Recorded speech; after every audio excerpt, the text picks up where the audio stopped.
Guys, wait up! Pablo managed to shout between ragged breaths, bracing himself against a boulder that jutted into the trail.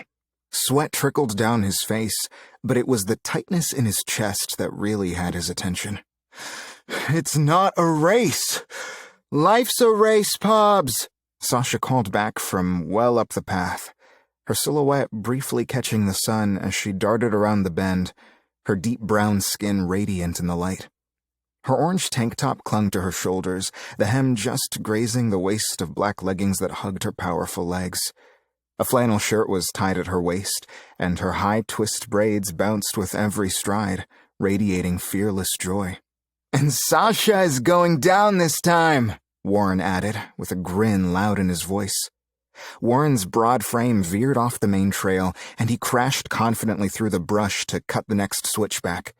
He wore a charcoal tank top, stuck to his back with sweat, loose cargo shorts, and a backward red ball cap to contain his unruly neck-length blonde hair.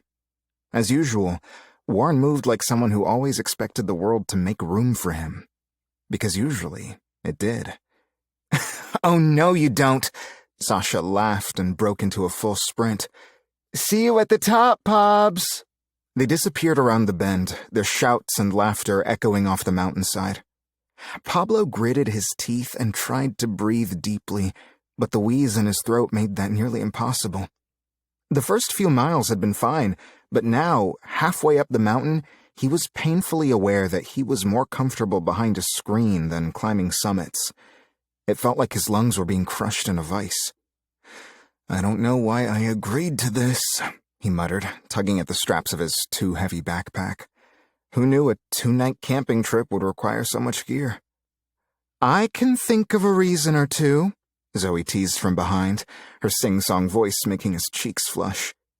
Focused so entirely on his breathing, he hadn't noticed that the rest of their group, Zoe, Mark, and Eden, had caught up. They'd lagged behind earlier when Mark stopped to photograph an eagle in its nest.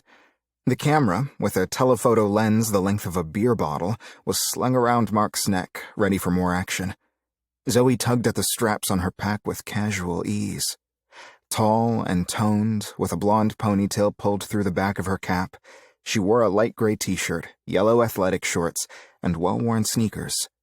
Today, her clothing covered the majority of her tattoos, except for the gold griffin on her right forearm, its wings spread from wrist to elbow in flight.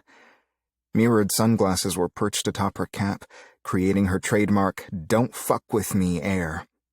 Her hazel eyes sparkled with amusement as she took in Pablo's state. "You all right there, amigo?" Mark asked, his freckled face twisted into a look of concern. Mark brought up the rear, lanky and ginger-haired, with a spatter of freckles across his arms and nose. Despite his complexion, his clothes looked like someone who lived for the outdoors, and probably would if he didn't have to hold a shitty job in the garden section of a big-box hardware store.